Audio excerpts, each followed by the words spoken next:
মন্দির খুঁজতে চলে যায় করেছে বলে। আর এই সরকার ফেল করে কি বলছে, ওই বিজেপি চলে আসবে আর দীঘায় জগন্নাথ মন্দির করে দিচ্ছে। এটাই ওর দায়িত্ব পালন হয়ে গিয়েছে।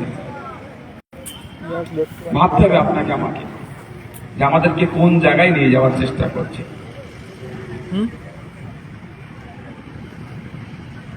আচ্ছা, আপনাদের এখানে মাদ্রাসা নির্বাচন ছিল, আপনারা জানেন তো? হ্যাঁ, আমরা কন্টেস্ট করতে চেয়েছিলাম। আমাদের মধ্যে দলে থেকে কিছু দল বিরোধী কাজ করেছিল, আপনারা জানেন। জানিয়ে দিতে চাই, আমরা কিন্তু তাদেরকে সাসপেন্ড করে দিয়েছি। কোনো আমরা প্রশ্রয় দেব না। কিন্তু যে মাদ্রাসা নির্বাচনটা ছিল সেই নির্বাচনটা হলো না। তারা ম্যানেজ করে হোক, যাই করে হোক, আমাদের দু একজনকে ভুল বুঝিয়ে তাদেরকে বিপথে নিয়ে গিয়ে তারা ভেবেছিল তাদের দুর্নীতি চাপা দিয়ে রাখবে।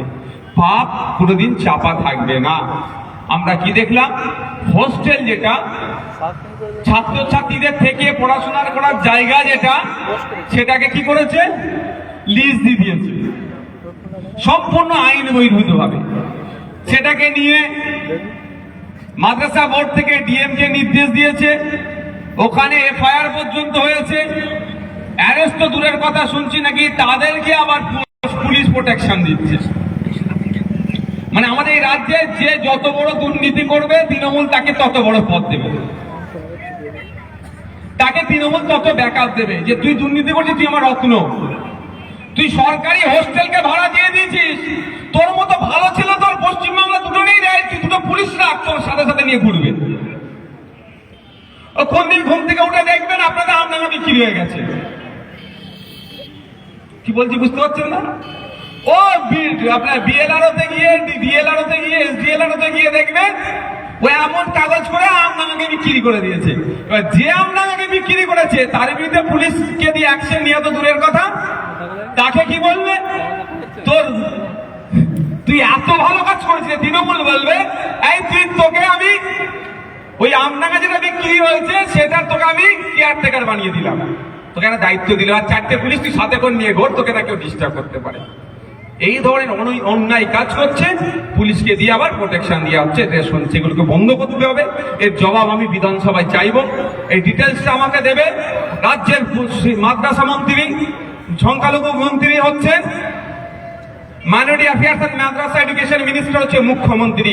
এর জবাবটা বিধানসভা যখন বাজেট সেশন হবে, এই বাজেট সেশনের মধ্যে অপদস্থগুলোর বিরুদ্ধে প্রশাসন না ব্যবস্থা নিয়ে এখানকার প্রশাসনকে জানিয়ে যাচ্ছি, এর উত্তর কিন্তু মুখ্যমন্ত্রীর কাছে আমি চাইবো যে মাদ্রাসা শিক্ষা ব্যবস্থা ধ্বংস করছে আপনার দপ্তর, ওনাদের বিরুদ্ধে কি ব্যবস্থা গ্রহণ করেছে।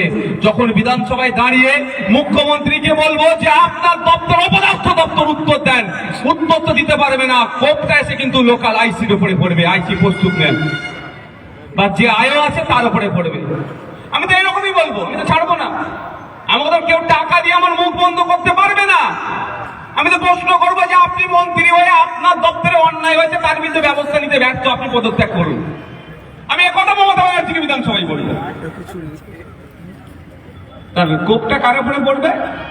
যিনি আজকে বাঁচানোর চেষ্টা করছেন কোন দাদা দিদির কথা শুনে। দাদা দিদির অদৃশ্য হাত কিন্তু দাদা দিদির উঠে যাবে, প্রশাসনের উপরই কোপটা পড়বে। আমি চাই না প্রশাসনের উপরে কোপ পড়ুক, তাই প্রশাসনের কর্তাদের বলবো যেভাবে ডিএম এর নির্দেশ আছে, মাদ্রাসা বোর্ডের নির্দেশ আছে, তাদের বিরুদ্ধে ব্যবস্থা গ্রহণ করুন। আর আমাদের ছাত্র ইউনিটের যারা আছেন তাদেরকে বলবো ফেব্রুয়ারি মাসে বাজেট সেশন শুরু হবে, তুমি আমাকে 28শে জানুয়ারি অব্দি আপডেট দেবে কি আপডেট আছে। তারপরে কিভাবে ওখানে মুখ্যমন্ত্রীর কাছ থেকে জবাবদিহি করতে হয় নওশাদ সিদ্দিকী ভালো জানে। চিন্তা নেই তোমাদের, দুর্ভাগ্যের বিষয় বিধানসভা না টিভি না থাকার ফলে তোমরা দেখতে পাও না কি হয় না হয়। তোমাদের এখানকার আমডাঙ্গার অনেক কর্মচারী আছেন, আমাদের সরকারি কর্মচারী এতে কাজ করেন আমাদের অ্যাসেম্বলি হাউসের মধ্যে, অ্যাসেম্বলিতে। ওদেরকে একটু যাদের সাথে পরিচয় আছে জিজ্ঞাসা করবেন, আরে নওশাদ সিদ্দিকী একা চুপচাপ বসে থাকে না হকের লড়াই লড়ে মানুষের জন্য, দলিত আদিবাসী মুসলমানের জন্য, এই শিক্ষা ব্যবস্থা ছাত্র যুবদের জন্য কথা বলে। এক কথায় পশ্চিমবাংলায় যেগুলোর প্রয়োজন আছে আর তার কথা, যার অন্যায়ের বিরুদ্ধে কথা বলে না চুপ করে বসে থাকে, উত্তর তারা দিয়ে দেবে। বন্ধুগণ, আমি ওই প্রসঙ্গে যাচ্ছি না। আমি আমার সুনাম করতে এখানে আসিনি। মাস্টারদা সহ্য ছিল, 1894 সালে তিনি জন্মগ্রহণ করেন 22শে মার্চ, আর 12ই জানুয়ারি আজকের দিনে 1934 সালে তাকে ফাঁসি দেওয়া হয়। কেন ফাঁসি দেওয়া হয়েছিল আমরা সবাই কম বেশি জানি। চট্টগ্রাম অস্ত্রাগার লুণ্ঠন মামলায় তাকে প্রধান অভিযুক্ত হিসাবে চিহ্নিত করে, কিন্তু তাকে কিন্তু প্রমাণ করতে পারেনি, এটা মাথায় রাখবেন। প্রমাণ করতে পারার পরে তাকে ফাঁসি দেওয়া হয়েছিল। মানে এই স্বাধীনতা সংগ্রামী বীর যোদ্ধাকে খুঁজে বার করার জন্য ব্রিটিশ পুলিশের সমর্থ হয়নি, ব্রিটিশ পুলিশ পারেনি খুঁজে বার করতে। 5,000 টাকার প্রথম ইনাম দেওয়া হয়েছিল সেই সময়ে। একটু ভাবুন 1930 সালের কথা, সেই সময় 5,000 টাকা বলা হয়েছিল। যেই মাস্টার তাকে যদি কেউ খুঁজে দিতে পারে তাকে 5,000 টাকা পুরস্কার দেওয়া হবে, কিন্তু কেউ খুঁজে দেয়নি।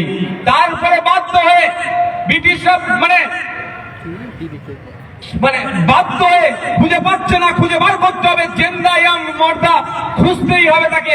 10,000 টাকা ইনাম ঘোষণা করেছিল, তাও খুঁজে পায়নি। মাস্টার দাসুজ্য সেন গোপন থেকে, আত্মগোপন থেকে তিনি কিন্তু চুপ করে বসেছিলেন না যে ব্রিটিশ আমাকে ধরে নেবে, আমার ফাঁসি হতে পারে, জেল জরিমানা হতে পারে, তাহলে আমি এগুলো সব ছেড়ে করে দিয়ে আমি মোচলেখা দিয়ে হুজুর আমি আর ব্রিটিশদের বিরুদ্ধে লড়াই করব না, আমাকে ছেড়ে দেন, এই কথা কিন্তু বলেননি। বা তিনি পালিয়েও যাননি দেশ ছেড়ে। তিনি আত্মগোপন থাকার পরেও, আত্মগোপন থাকা অবস্থায় যে সমস্ত যোদ্ধারা সেই সময় ছিলেন, প্রীতিলতা ওয়াদ্দেদার যারা ছিলেন, কল্পনা বার্মা ম্যাডদের মতো যারা ছিলেন সেই সময়, তাদেরকে নিয়ে কিন্তু গোপনে আরো বৃহত্তর আন্দোলন কিভাবে তৈরি করা যাবে, যেভাবে চট্টগ্রামের অলিতে গলিতে বিদ্রোহের আগুন জ্বলিয়েছিল ব্রিটিশদের বিরুদ্ধে, সারা ভারতবর্ষে কিভাবে ব্রিটিশদের বিরুদ্ধে পাড়াতে স্বাধীনতা সংগ্রামীদের মাধ্যমে বিদ্রোহের আগুন চালানো যায়, তার চেষ্টায় তিনি গোপনে মিটিং করছিলেন। কিন্তু দুর্ভাগ্যের বিষয়, সব জায়গায় তো এই মির্জাফর থেকে শুরু করে আর কারা আছে গো, মির্জাফর থেকে শুরু করে যারা ছিল সেই সময়, জগৎ শেঠদের কিন্তু অভাব নাই। সেই সময় আমরা কি দেখলাম যে আপনার 1933 সালে 16ই ফেব্রুয়ারি মাস্টার দাসুজ্য সেন এক জায়গায় আত্মগোপন করে মিটিং করছিলেন। সেই খবরটা এক আমাদের, নামটা মনে রাখবেন, একটু নাম জেনে মনে রাখার কথা বলছি।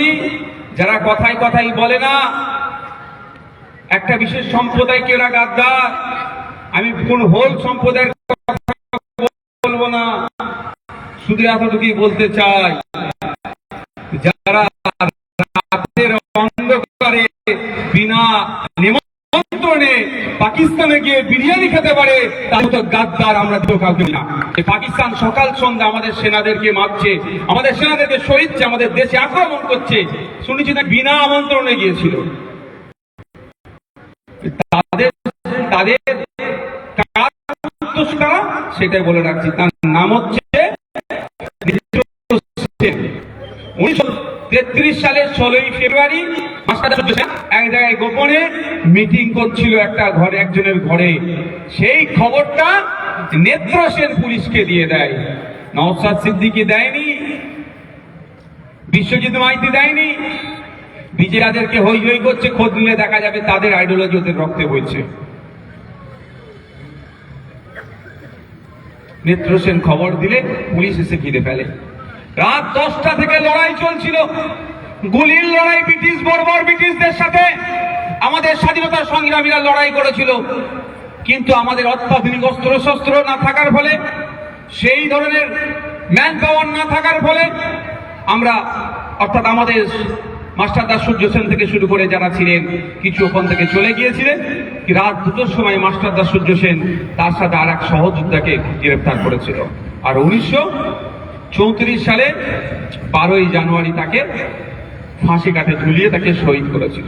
আমার এটা বলার কারণ এটাই, তাদের আত্মবলিদানটা কিসের জন্য ছিল? আধুনিক ভারত গড়ার ক্ষেত্রে তাদের আত্মবলিদান কিসের জন্য ছিল? হিন্দু মুসলমানের লড়াই লাগানোর জন্য কি? তাদের আত্মবলিদান কি ছিল? হিন্দু মুসলমান নির্বিশেষে প্রত্যেকটা মানুষ যাতে মাথা তুলে স্বাধীনভাবে দেশে বিচরণ করতে পারে, যেভাবে ব্রিটিশরা মানুষের অধিকার কেড়ে নিচ্ছিল সেটাকে বন্ধের জন্য। আর আজকের দিনে দেখুন, যেখানে হিন্দু মুসলমান করার দরকার হিন্দু মুসলমানের লড়াই হচ্ছে, যেখানে আপনার উচ্চবর্ণ নির্মমন পিছিয়ে বর্গের লড়াই করার দরকার সেখানে সেই লড়াইয়ে জুড়ে দিচ্ছে, মানুষের অধিকারকে কেড়ে দিচ্ছে। শিক্ষার অধিকার, স্বাস্থ্যের অধিকার, বাসস্থানের অধিকার, এই মৌলিক ও ধর্মচারণের অধিকার, এই মৌলিক অধিকারগুলোকে ক্রমশ আক্রমণ করা হচ্ছে, ক্রমশ ভায়োলেট করা হচ্ছে। তাই আজকের এই মহান বিপ্লবী স্বাধীনতা সংগ্রামী মাস্টারদা সূর্য সেনের আত্মবলিদান দিবসে আমাদেরকে শপথ করতে হবে, তারা যে জন্য যে লক্ষ্য যে ব্রত নিয়ে দেশের জন্য জীবন উৎসর্গ করেছিল সেই লক্ষ্য উদ্দেশ্যকে আমরা প্রতিষ্ঠা করব।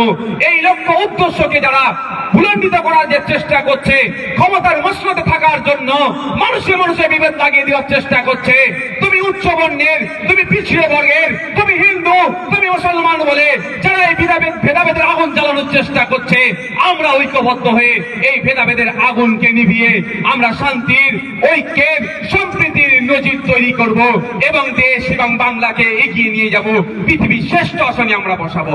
এটা আমাদেরকে ব্রত নিতে হবে, শপথ করতে হবে। বন্ধুগণ, সময় অনেক হল, আমার এই বিষয়ে কথা বলবো না। আমি বক্তব্য শেষ করার আগে স্বামীজির কয়েকটা বাণী আপনাদেরকে শুনিয়ে আমার বক্তব্য আমি শেষ করব।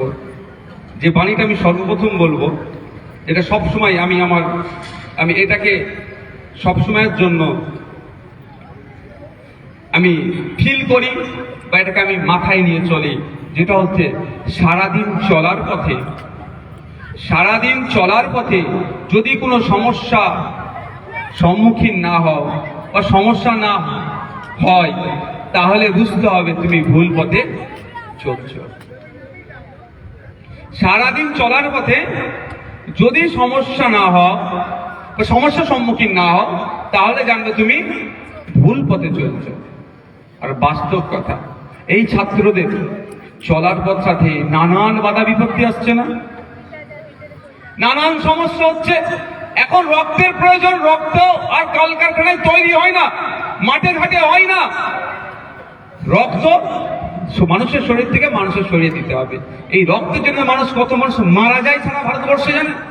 যেটা দেখলে পাওয়া যাবে, গুগল করলে পাওয়া যাবে, 1 বছরে রক্তের যথাসময়ে না পাওয়ার জন্য প্রচুর মানুষ ভারতবর্ষে মারা যায়, পশ্চিমবাংলায় মারা যায়। এই রক্তের যখন যোগান দিতে চাইছে, চেষ্টা করছে আমাদের ছাত্ররা, স্টুডেন্ট ফান্ডে, তাদের উপরে কি হচ্ছে? দমন পীড়ন হচ্ছে, তাদের উপরে অত্যাচার হচ্ছে, তাদের উপরে ভয় দেখানো হচ্ছে, ধমকানো চমকানো হচ্ছে। আজকের এই স্বামীজির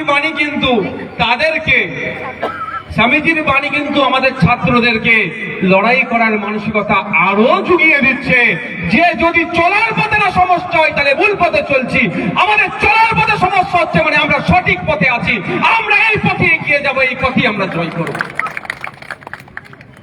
আমাদেরকে। আচ্ছা, আর একটা বাণী আপনাদের বলবো আমি, এখানে ছাত্ররা যুবরা বেশি আছে, এটা একদম মাথায় গেঁথে নিও। যে কোনো একটা ভাবনা মাথায় আনো, যে কোনো একটা ভাবনা মাথায় আনো, সে একটা ভাবনা কি তোমার জীবন করে ফেলো। যে কোনো একটা ভাবনা মাথায় আনো, সে একটা ভাবনা কি তোমার জীবন করে ফেলো।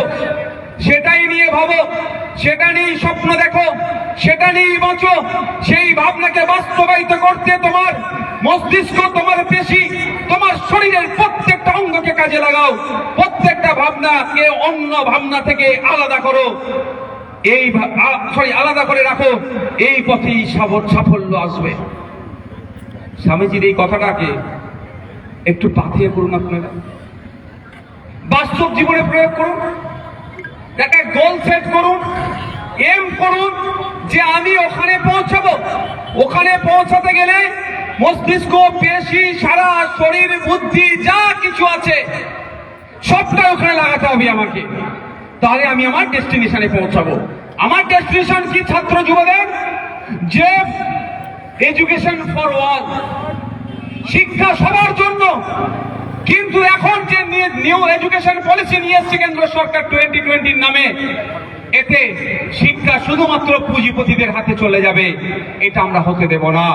আমাদের রাজ্যে, আমাদের দেশে বঞ্চিত সমাজের মানুষ, দলিত, আদিবাসী, হিন্দু, মুসলমান, আর্থিকভাবে দুর্বল, প্রত্যেকে যাতে শিক্ষার অধিকার পায়, প্রত্যেকে যাতে শিক্ষার আলো পায়, সেই সমাজ ব্যবস্থা আমরা গড়ে তুলব। এই লক্ষ্য উদ্দেশ্যকে আপনারা, এই গোলকে আপনারা সেট করুন এবং এতেই আপনারা লেগে থাকুন, তাহলে সাফল্য আসবেই আসবে। এ কথা বলে আজকের এই দুই মহান ব্যক্তিত্বকে আমাদের এই মঞ্চ থেকে আবারও স্মরণ করে আমি আমার এই বক্তব্য শেষ করছি। শেষ করার আগে আমি আপনাদের কাছে অনুরোধ করব, আগামী 21শে জানুয়ারি বেলা 12টার মধ্যে 11টা 59 আপনারা পৌঁছে যাবেন আমি আশা করব। 12টা থেকে আমাদের মাইক শুট চালু হবে। বেলা 12টা থেকে আপনার আমার অধিকারকে নিয়ে অধিকার সমাবেশ আমরা ডেকেছি। কি আছে ওখানে? কেন্দ্রের বিজেপি সরকার যেভাবে ধর্মীয় পরিচয়ে মুসলমানদের ওয়াকফ সম্পত্তিগুলোকে কেড়ে নেওয়ার অপচেষ্টা চালানোর জন্য যে ওয়াকফ সংশোধনী বিল 2024 নিয়ে এসেছে, ওটাকে বাতিল করার দাবি নিয়ে ওটাকে বাতিল করতে হবে, সেই আওয়াজ তুলে আমরা 21শে জানুয়ারি কলকাতা রাজপথে গিয়ে, কলকাতা শহীদ মিনারের ময়দানে গিয়ে ঐক্যবদ্ধ হয়ে কেন্দ্রের বিজেপি সরকারকে বার্তা দেব, অসংবিধানী এই তোমার সংশোধনীকে আমরা মানব না। আমরা সংবিধানের 25 নম্বর ধারা অনুযায়ী আমাদের ওয়াকফ সম্পত্তিকে তুমি করতে পারবে না। আমরা আমাদের ওয়াকফ সম্পত্তিকে ওয়াকফ বোর্ডের মাধ্যমে পরিচালনা করব, এই ক্ষমতা তুমি কেড়ে নিতে পারো না। এই বার্তা আমরা ওখানে উপস্থিতি হয়ে দেব। আমরা 21শে জানুয়ারি কলকাতা রাজপথে যাব, ওখানে গিয়ে দাবি তুলব, যেভাবে জল জমি জঙ্গলের স্বাভাবিক অধিকার আদিবাসীদের সেটাকে কেড়ে নেওয়া হচ্ছে। 2023 সালে এই ফরেস্ট রাইট অ্যাক্টের অ্যামেন্ডমেন্টের নামে জঙ্গল থেকে আদিবাসীদের ক্ষমতাকে কেড়ে নিয়ে জঙ্গলটাকে পুঁজিপতিদের হাতে তুলে দেওয়ার যে অপচেষ্টা হচ্ছে, ওটা বাতিল করতে হবে। আমরা রাজপথে দাঁড়িয়ে শহীদ মিনার থেকে আওয়াজ তুলব কেন্দ্রের সরকারের কাছে, যে অবিলম্বে আদিবাসীদের উপরে দমন পীড়ন করার জন্য, তাদের জঙ্গলের অধিকার কেড়ে নেওয়ার জন্য যে সংশোধনী নিয়ে এসেছেন, ওটা অবিলম্বে বাতিল করতে হবে। ওই সংশোধনীকে আমরা মানব না, ওটা আপনাকে প্রত্যাহার করতে হবে। এই দাবি আমরা তুলব, এই অধিকারের কথা আমরা বলবো। আমরা আগামী 21শে জানুয়ারি রাজপথে যাব, যে ওবিসি সার্টিফিকেট যেভাবে বাতিল হচ্ছে, পুনরায় রাজ্য সরকারের কাছে দাবি তুলব আমরা, যে নির্দিষ্ট নিয়ম কানুন গাইডলাইন মেনে ওবিসির মধ্যে যেভাবে ইনক্লুড করা হয়েছিল, ওই অবৈধ পন্থাতে না করে বৈধ পন্থা অবলম্বন করে মুসলিম সমাজে যে সমস্ত ওবিসি সম্প্রদায় ভুক্ত আছে, আরো নন মুসলিম যারা আছেন, যাদেরকে ওবিসি সম্প্রদায় ভুক্ত করতে হবে, আর্থিকভাবে যারা পিছিয়ে আছে, সামাজিকভাবে যারা পিছিয়ে আছে, তাদেরকে ইনক্লুড করা হোক। এবং 17% সংরক্ষণ নয়, এই ওবিসি সংরক্ষণটা 17 থেকে বাড়িয়ে কেন্দ্রীয় সমহারে 27% করে পশ্চিম বাংলার পিছড়ে বর্গের হিন্দু, পিছড়ে বর্গের মুসলমানদের সংরক্ষণের আওতায় নিয়ে আসতে হবে। এই অধিকারের কথা বলতে আমরা অধিকার সমাবেশে যাব। আমরা কেন যাব? আমাদের বাড়ির মেয়ে, আমাদের কন্যা, আমাদের মেয়ে, কারো দিদি, কারো বোন, তিলোত্তমাকে যেভাবে খুন করে ধর্ষণ করা হয়েছে, বিচার ঠিকঠাক হচ্ছে না। মানে যারা বিচার তো কোর্ট দেবে, কিন্তু কোর্টকে যারা মেটেরিয়াল প্রোভাইড করবে, তাদের গাফলতির ফলে ঢিলে ঢালামি চলছে। অবিলম্বে শুধু তিলোত্তমার পরিবার নয়, পশ্চিম বাংলার প্রতিটা মহিলাদের নিরাপত্তার স্বার্থে আমাদের আওয়াজ তুলতে হবে। মা বোনেদেরকে বলবো, আগামী 21 তারিখ আপনারা কলকাতা রাজপথে আসুন, তিলোত্তমার বিচার চাইতে ঐক্যবদ্ধ আওয়াজ তুলুন। অপদস্থ সিবিআইয়ের কাছ থেকে আমরা জবাবদিহি করব, অপদস্থ রাজ্য সরকারের কাছে আওয়াজ তুলব, যে আপনারা মিলে, কেন্দ্র রাজ্য মিলে আমার বোনের কেন বিচার হচ্ছেন না?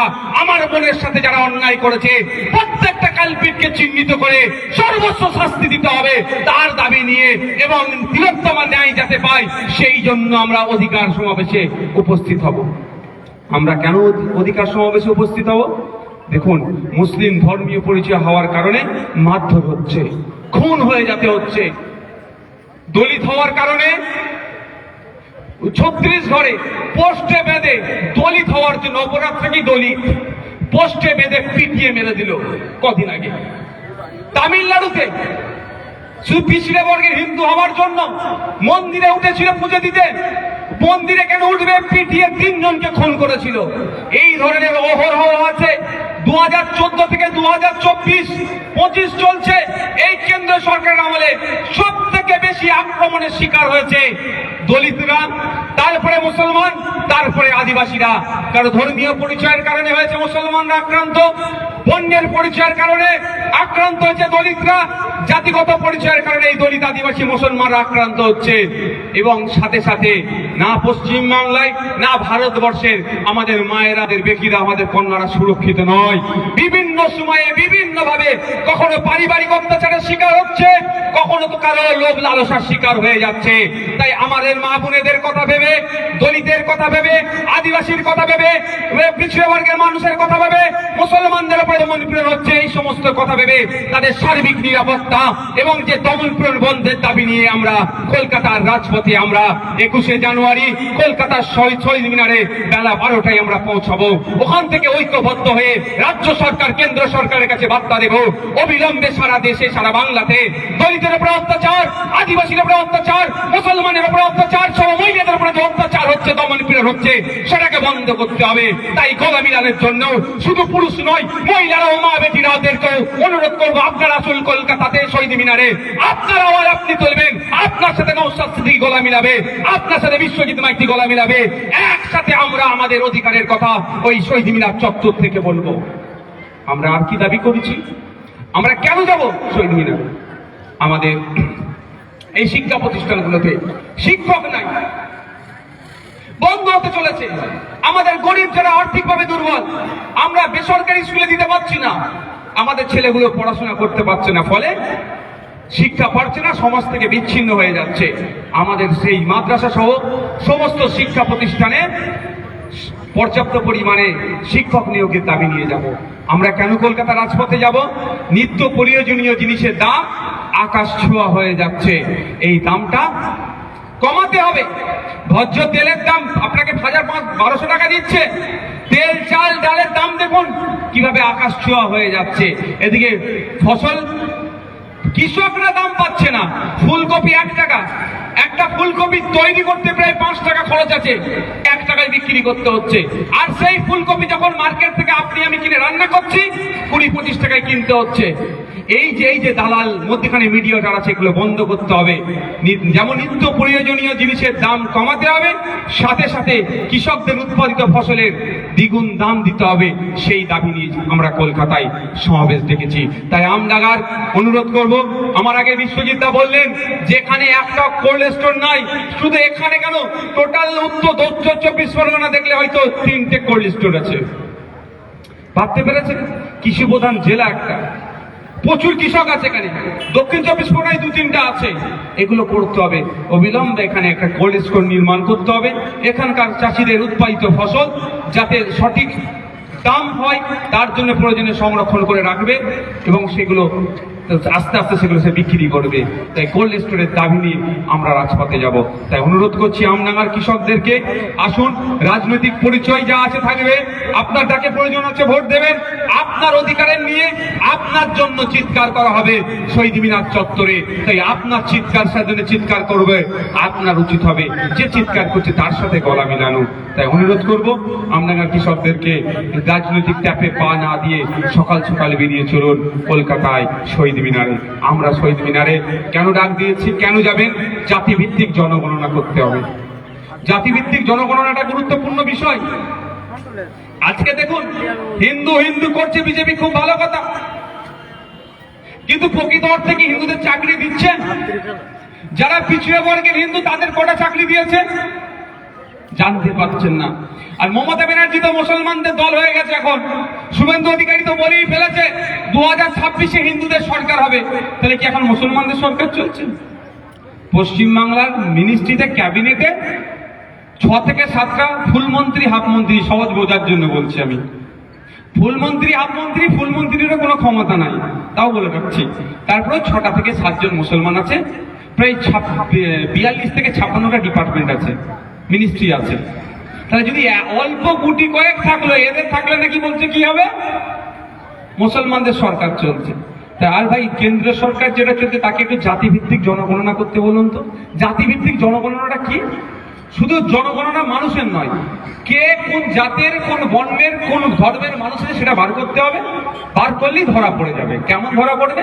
100টা মানুষ যদি থাকে, সারা ভারতবর্ষে যদি বলি 14টা মুসলমান, 2-5টা থাকবে আদিবাসী, খ্রিস্টান, আর সব মিলিয়ে তো 2-3টে থাকবে। তাহলে বাকি থাকবে কে? হিন্দু সমাজের মানুষ।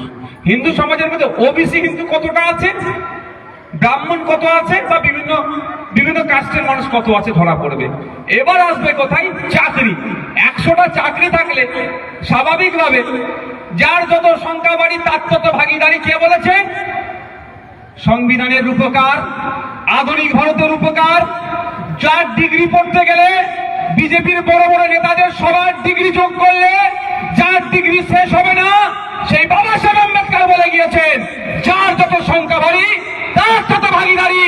তাহলে পশ্চিম বাংলায় যদি পিছিয়ে বর্গের হিন্দু যদি 25টা থাকে 100 জনের মধ্যে, 100 জন সরকারি চাকরি করলে 25টা হিন্দু বর্গের হিন্দুকে চাকরি দিতে হবে।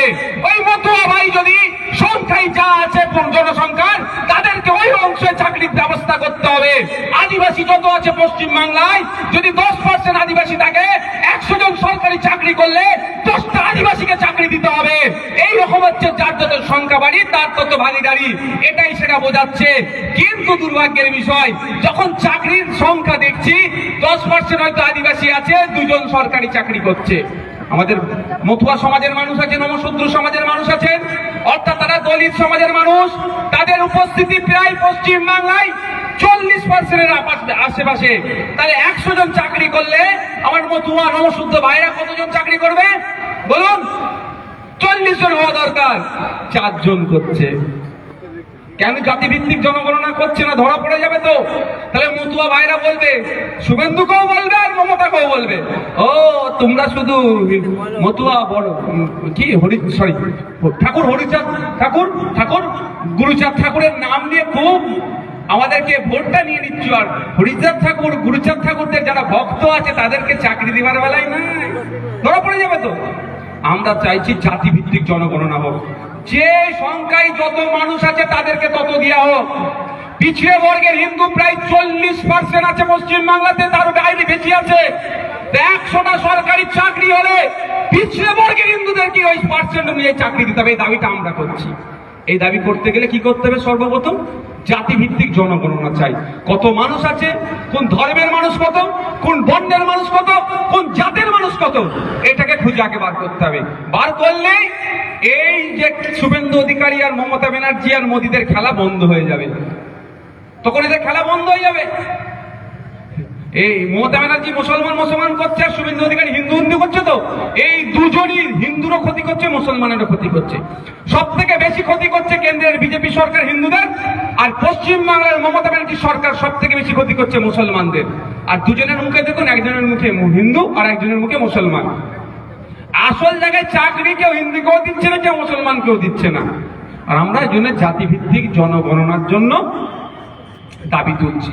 দেখো, জনগণের দাবি নিয়ে আমরা কলকাতার শহীদ মিনারে 21শে জানুয়ারি যাব। আপনাদের কাছে অনুরোধ করব, এগিয়ে আসুন। কে দল ডেকেছে না ডেকেছে কি আছে ওসব ভাবার দরকার নেই। আপনার জন্য দাবি উঠেছে, আপনি চলুন। শুধু আমি এই মঞ্চ থেকে বলছি না, পৃথিবীর যে কোনো প্রান্তে যাবো না আমি, আমার পশ্চিম বাংলায় প্রথম বলবো, তারপর ভারতবর্ষে বলবো। যখনই ন্যায়ের পক্ষে যে আওয়াজ উঠে, সে আমাদের ব্যানার হোক আর অন্যের ব্যানার হোক, ন্যায় দাবিটা যদি ন্যায়সঙ্গ হয়, সেই দাবির সাথে আমি সহমত থাকি। হয়তো ফিজিক্যালি অনেক ক্ষেত্রে পৌঁছাতে পারি না, সেই দাবির সাথে আমি মেন্টালি থাকি। তাই আপনাদের অনুরোধ করবো, আগিয়ে আসুন। এখন ফিজিক্যালি আমাদেরকে বেরোতে হবে। ঘরের মধ্যে ঢুকে গেলে আপনি আপনার বিপান না, ঘর থেকে চিৎকার করে আপনাকে পৌঁছাতে হবে কোথায়? রাজপথে যেতে হবে, রাজপথে বসতে হবে। কেন আমরা চিকিৎসা পরিষেবা পাচ্ছি না? আপনাদের মানুষকে কেন কলকাতায় যে চিকিৎসা নিতে হবে? এর দাবিটা কলকাতা রাজপথ থেকে তুলতে হবে। জামডাঙ্গাতে একটা উন্নত মানের পিজি হসপিটাল না হলেও সুপার স্পেশালিটি হসপিটাল দিতে হবে সরকারকে, যেখানে আমডাঙ্গার মানুষ আমডাঙ্গাতে থেকে চিকিৎসা পরিষেবা পাবে। এই আওয়াজটা তুলতে হবে। এই আওয়াজটা তুলতে গেলে কি করতে হবে? জায়গা কোথায়? 21শে জানুয়ারি কোথায়? শহীদ মিনার চত্বর। মায়ের কারো বাধা বিপত্তিকে মানবেন না।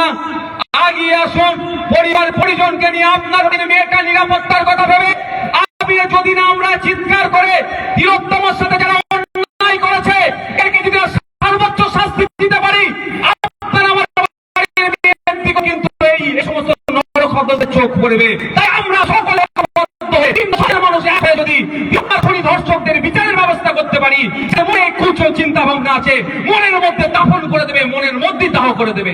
তাই আপনার মেয়ের ভবিষ্যতের কথা ভেবে, আপনার ভবিষ্যতের কথা ভেবে, আপনার পরিবারের ভবিষ্যতের কথা ভেবে ঘরে বসে থাকার আর সময় নয়। আপনি শাখা পালা পরে, আপনি বোরকা পরে, আপনি হিজাব পরে, আপনি আপনার ধর্মীয় প্র্যাকটিসকে সামনে রেখে চলুন 21শে জানুয়ারি রাজপথে। কোনো বাধা বিপত্তি নয়, ওখানে রাজশাহী মিনার ময়দানে দাঁড়িয়ে মেয়েদের অধিকারের জন্য আমরা সোচ্চার হব, পুরুষের অধিকারের জন্য আমরা সোচ্চার হব। আমি আপনাদের অনুরোধ করব, আসুন আমরা ঐক্যবদ্ধ হই। আমাদেরকে ঘরে ঢুকিয়ে দেওয়ার চেষ্টা হচ্ছে, ঘরে ঢুকিয়ে দিতে পারলেই এই বেটাগুলোর লাভ হবে। অন্যায় করবে, কোনো আমার একটা বোনের সাথে অন্যায় হবে, বলবে একটু শরীর থাকলে যেমন কি বলে গো জ্বর হয়, এই ও একটু দুষ্টুমি করে ফেলেছে। অন্যায় করবে, আবার কি বলবে লাভ অ্যাফেয়ার আছে।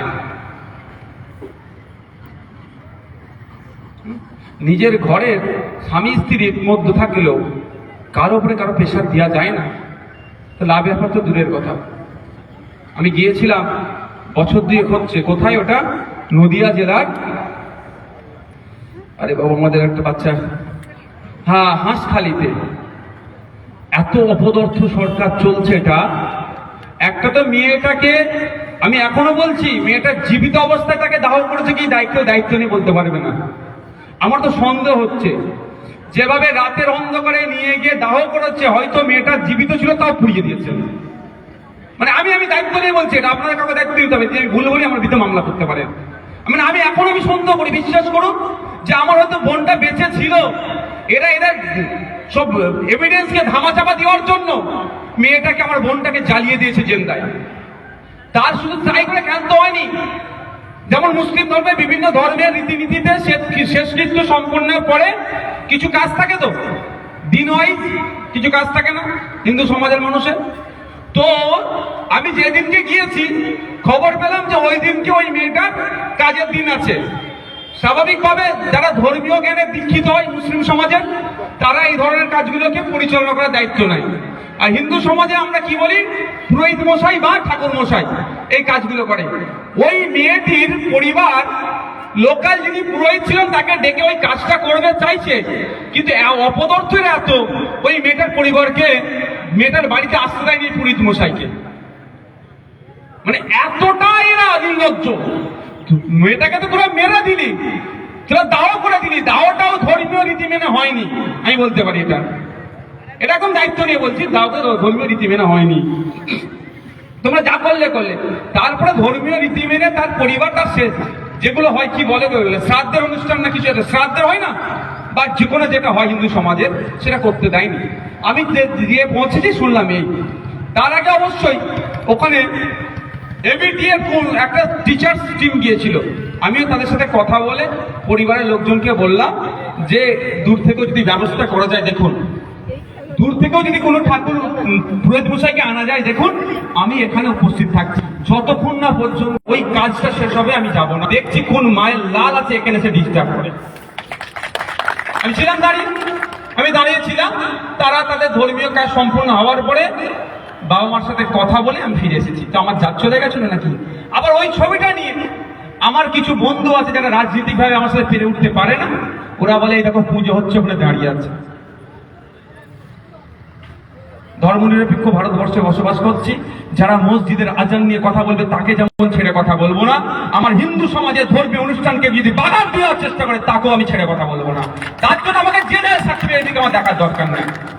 আমি বলার একটা কারণ, তাহলে আমার বাড়ির মেয়েগুলোর এক একটার পর এক একটা ওই হাঁসখালিটাকে কি বলেছিল ওদের এই ছিল, এই বলে এড়িয়ে যাওয়ার চেষ্টা হচ্ছে। আরে ভাই, মেয়েরা পৃথিবী অর্ধেক জুড়ে আছে, অর্ধেক আকাশ মেয়েরা। ছেলেদের যতটা অধিকার আছে এই সমাজে মেয়েদেরও ততটা অধিকার আছে। ছেলেরা সমাজকে এগিয়ে নিয়ে যেতে যতটা চেষ্টা করে, আমার মা বোনেরা, আমার মায়েও সে ততটাই চেষ্টা করে। আর একটা সমাজ তখন সুস্থ হবে না যখন যে সমাজে মেয়েদের অধিকার থাকবে না। যদি সমাজ সুস্থ সমাজ চাও, ঢুকিয়ে দাও। তাই বলবো, ঘরে বসিয়ে ঢুকিয়ে দিলে চলবে না। আমার মাকে, আমার বোনকে, আমার মেয়েকে অধিকারের জন্য অনুরোধ এটাই, অনেক চাইছে অশ্লীলতার দিকে ঠেলে দেওয়া, সেটা হতে দেওয়া যায় না। শালীনতা বজায় রেখে আপনার আমার অধিকারের জন্য ঐক্যবদ্ধ হয়ে লড়াই করতে হবে। সকলে ভালো থাকবেন। এখন আমাদের এই কৃতি ছাত্রছাত্রীদের যাদের আছে তাদেরকে আমরা সংগঠিত করব। আপনারা যাদেরকে নাম অ্যানাউন্স করবে আপনারা এসে তাদেরকে স্টেজে দেখে নেব। আপনাদের এখন আর একটা ঘোষণা দিয়ে রাখি, আমাদের আমডাঙ্গা যুগল কিশোর মহাবিদ্যালয় ইউনিটের পক্ষ থেকে স্টুডেন্ট ফান্ডে যে দুই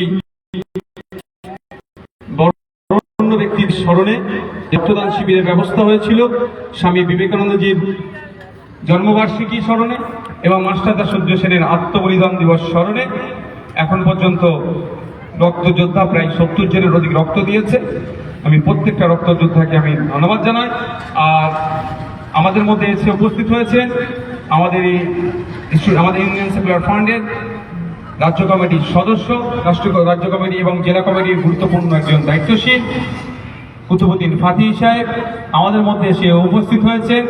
আপনারা সবাই জানেন, আপনাদের এখান থেকে ব্যারাকপুর লোকসভার ক্যান্ডিডেট ছিল আমাদের রাজ্য কমিটির একজন গুরুত্বপূর্ণ সদস্য এবং জেলা কমিটিরও সদস্য অ্যাডভোকেট জামির হোসেন সাহেব। আমি স্টুডেন্ট ফান্ডের নেতৃত্বদের বলবো, আমাদের কুতুব ভাই এবং জামির ভাইকে আপনারা এবং আমাদের হাবিব ভাইও এসেছেন, হাবিব বাবু জানান, ডক্টর সাবির ভাই এসেছেন, আমাদের জেলা কমিটির একজন দায়িত্বশীল এবং হাবড়া বিধানসভারও একজন দায়িত্বশীল। আমি স্টুডেন্ট ফান্ডের নেতৃত্বদের বলবো এই 3 যোদ্ধাকে আপনারা বরণ করে নিন, আর সাথে সাথে ওই যারা আছে এ করে নেবেন। এখন আমরা আমাদের নেতৃত্বদেরকে বরণ করে নেবেন। স্টুডেন্ট ফান্ড পশ্চিমবঙ্গ রাজ্য কমিটির সহসভাপতি সৌম্যদীপ দাস, তিনি কুতুবদা এবং জামিরদা এবং সাবিরদাকে বরণ করে নেবেন। আমাদের মধ্যে উপস্থিত হয়েছিলেন আমাদেরই আমডাঙ্গার গৌরব, যিনি ন্যাশনাল লেভেলে যোগাতে, যেটা অন্ধ্রপ্রদেশে অনুষ্ঠিত হয়েছিল, সেই যোগাসনে যিনি ন্যাশনাল লেভেলে ফার্স্ট হয়েছিলেন, আমাদেরই আমডাঙ্গার মেয়ে, আমাদেরই বোন, সেই ছোট্ট বোন অনুষ্কা মণ্ডলকে আমরা প্রথম সংবর্ধনা তুলে দেবো তার হাতে।